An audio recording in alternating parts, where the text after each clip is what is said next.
आज मैं यहां पर आया हूं। मेरे साथ यहां पर हैं उत्तर प्रदेश के पर्यावरण और वन मंत्री डॉक्टर अरुण कुमार सक्सेना जी, इस क्षेत्र के सांसद श्री करण भूषण जी, सांसद बहराइच श्री आनंद कुमार गौड़ जी, विधान परिषद सदस्य श्री पदम सिंह चौधरी जी, विधान परिषद सदस्य डॉक्टर प्रज्ञा त्रिपाठी जी,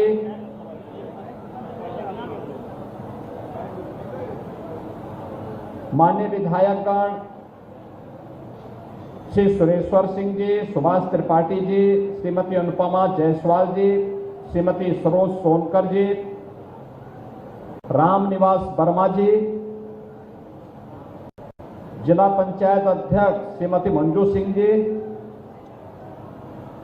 पूर्व मंत्री श्री नुकुट बिहारी वर्मा जी, भारतीय जनता पार्टी के जिला के अध्यक्ष श्री ब्रजेश पांडे जी, गौरव वर्मा जी और आज के इस कार्यक्रम में उपस्थित इस क्षेत्र के सभी जनप्रतिनिधिगण, सभी उपस्थित बहनों और भाइयों और मीडिया के हमारे सभी प्रतिनिधिगण, बरसात में अक्सर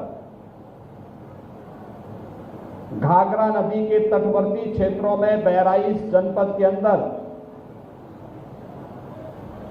हमें भेड़िया, लकड़बग्गा जैसे वन्य जीवों के बारे में अत्यंत सावधान होना पड़ता है।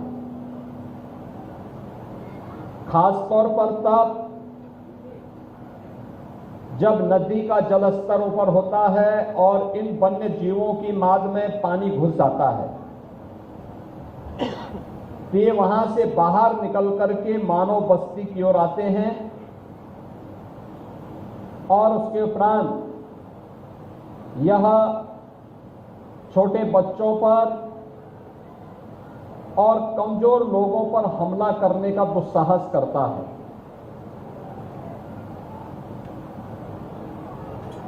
हमारी सरकार ने मानव वन्य जीव संघर्ष को आपदा की श्रेणी में रख करके ऐसे पीड़ित परिवारों को सरकार की सहायता के दायरे में लाया है और उन परिवारों को जो अपने परिवार के सदस्य को खोए हैं, उन्हें हम सरकार की तरफ से 5 लाख रुपए की सहायता देते हैं। ऐसे वन्य जीवों से बचाव के लिए प्रभावी कदम भी उठाए जाते हैं। घायलों का उपचार और उन्हें भी आर्थिक सहायता प्रदान की जाती है। यहां पर पिछले कुछ दिनों से यह आतंक हम सबको देखने को मिला है और खासतौर पर हम लोगों ने इस चीज को यहां पर देखा है कि लगातार जैसे जैसे यह जलस्तर घाघरा और सरयू जी का बढ़ता गया, तो 9 और 10 सितंबर की रात्रि से प्रारंभ होता है और पिछले 15-20 दिनों से लगातार इस क्षेत्र में भय और दहशत का भी माहौल है। यद्यपि सरकार ने इस पूरे क्षेत्र में 21 टास्क फोर्स गठित की है। 21 टास्क फोर्स में ग्राम रोजगार सेवक, पंचायत सहायक, सफाई कर्मचारी, ग्राम पंचायत सचिव, सहायक विकास अधिकारी और ग्राम चौकीदार आदि की सहायता से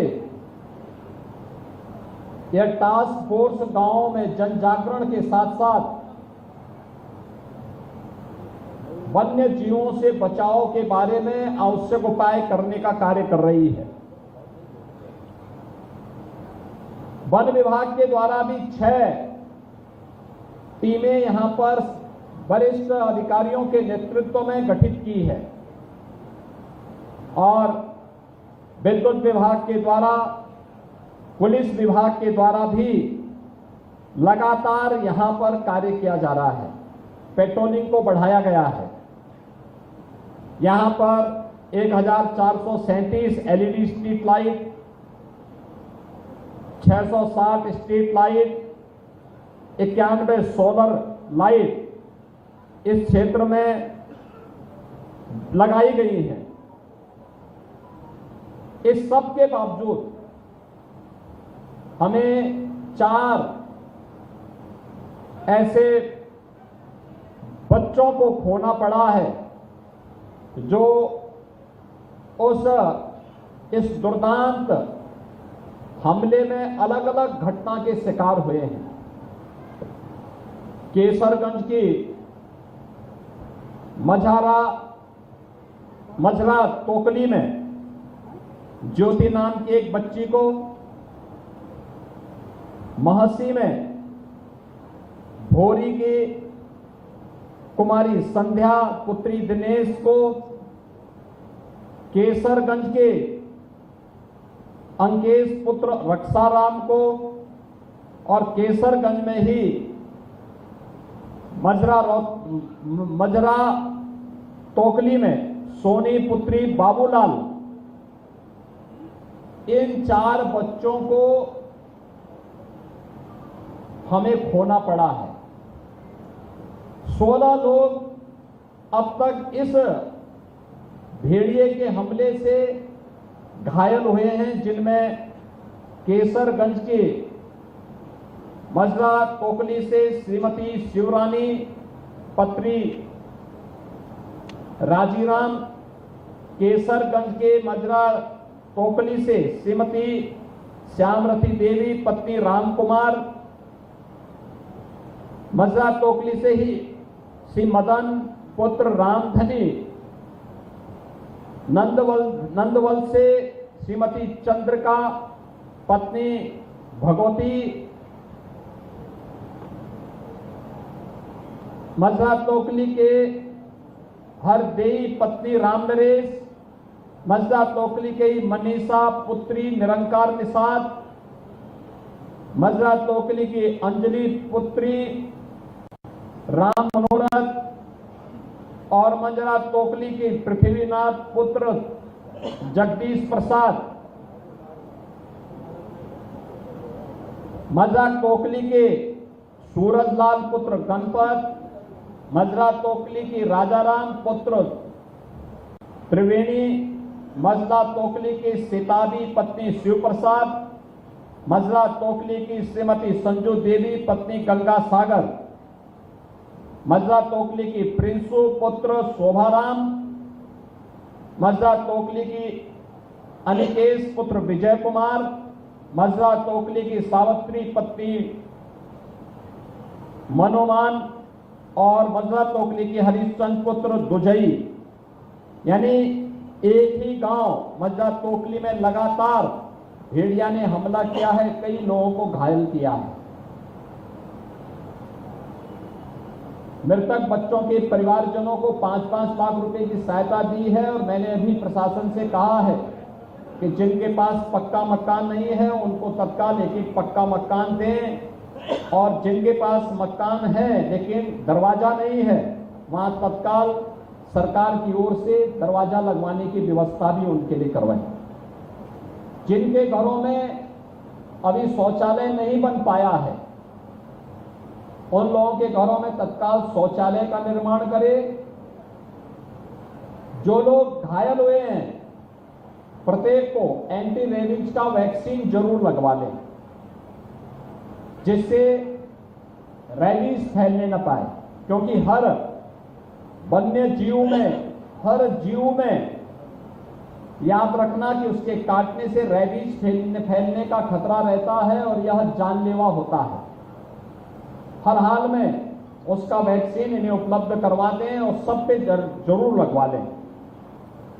और बाकी जिन भी परिवारों के पास अपने मकान नहीं हैं, पक्के दरवाजे नहीं हैं, अभियान चला करके उनके दरवाजों को लगवाने, जिनके घर में शौचालय नहीं उन्हें शौचालय बनवाने, लाइटिंग की व्यवस्था करने, पीड़ित परिवारों को हरसंभव सहायता करने के साथ ही भेड़िया पकड़ में आता है ठीक है, नहीं तो वन विभाग की टीम शूटर बुला करके उसको मारने की कार्रवाई भी करे। कोई इसमें किसी भी प्रकार से हमें प्रयास होना चाहिए कि जिंदा पकड़ा जाए, लेकिन अगर जिंदा पकड़ में नहीं आता है तो उसको जिस भी रूप में है, लेकिन यहाँ के लोगों को उससे मुक्ति मिलनी चाहिए। यह अनिवार्य रूप से वन विभाग की टीम को करना होगा। और आज इसीलिए मैं अपनी संवेदना व्यक्त करने के लिए आपके बीच में यहाँ पर आया हूँ। बहनों और भाइयों, ये डबल इंजन की सरकार आपके साथ में है, आपकी पीड़ा में, आपके कष्ट में सदैव आपके साथ खड़ी है और हर प्रकार का सहयोग आपको करेगी। इसके साथ ही जो लोग घायल हुए हैं उन सभी घायलों को भी प्रशासन उनके उपचार की व्यवस्था और उन परिवारों को भी मेरी ओर से 50-50 हजार रुपए की सहायता उन्हें उपलब्ध करवाने में तत्काल कार्रवाई कर दें। स्थानीय सांसद और स्थानीय विधायक के माध्यम से सहायता उन पीड़ित परिवारों को अवश्य प्राप्त हो जाए, जिससे ये सभी पीड़ित परिवार अपनी आगे की व्यवस्था सुनिश्चित कर सकें। जो भी टास्क फोर्स यहाँ पे 21 टास्क फोर्स बनाई गई है, वे लगातार जागरूक होकर के कार्य करें।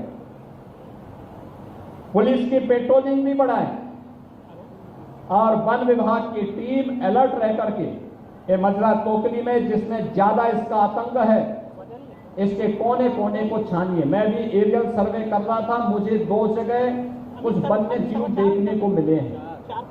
खासतौर पर इसमें या सियार भी हो सकता है और हो सकता है कि वह भी हो जिसका आतंक इस क्षेत्र में है, क्योंकि मैंने 2 जगहों पर उसे देखा है, भागते हुए देखा है। भी जो मैं सर्वे कर रहा था इन्हीं बातों को लेकर कर रहा था। अति संवेदनशील क्षेत्र है ये, क्योंकि नदी के किनारे माद बना करके रहते हैं। जब भी जल स्तर बढ़ता है तो ये वहां से निकल करके और बस्ती, मानव बस्ती की ओर रुख करते हैं। छोटे बच्चों को अपना शिकार बनाते हैं, लेकिन अंधेरे का लाभ लेकर के कोई सोया हुआ व्यक्ति है, बीमार और अशक्त व्यक्ति है तो उस पर भी हमला करते हैं। हमें इसका तेजी के साथ अपनी कार्रवाई को आगे बढ़ाते हुए इस क्षेत्र के लोगों को इससे मुक्ति देनी चाहिए। पिछली बार मौसी क्षेत्र इसके आतंक से त्रस्त था। हमने उस समय 6 ऐसे भेड़िया वहां से पकड़े थे और उन्हें चिड़ियाघर में भेजा था। इस बार यह आतंक केसरगंज में देखने को मिल रहा है। मुझे लगता है कि यहाँ के लोगों को भी जल्दी इससे राहत मिलेगी। इस विश्वास के साथ सरकार की ओर से आपको हर संभव सहायता करने और हर प्रकार की सुरक्षा प्रदान करने का आश्वासन देते हुए मैं अपनी वाणी को विराम देता हूं। धन्यवाद। जय हिंद।